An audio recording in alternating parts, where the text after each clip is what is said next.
Check out this knife. It's made in rosewood with brass liners. It has a very unique blade, file and saw. This is in the bottle opener is in the main blade position, paired with the pen blade, and it's a double notched set of scales with both the corkscrew and the Phillips, and the mini screwdriver and the chisel. Full array of back tools.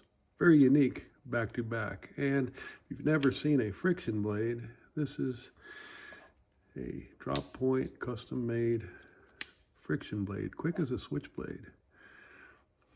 Spring loaded.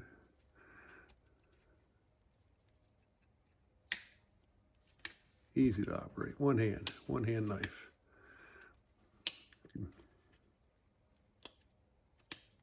Right?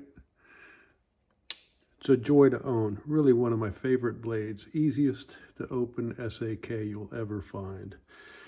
And back to back, quite unique. Deep carry clip. Matches my logo on the other side. Hope you enjoyed it. All the best.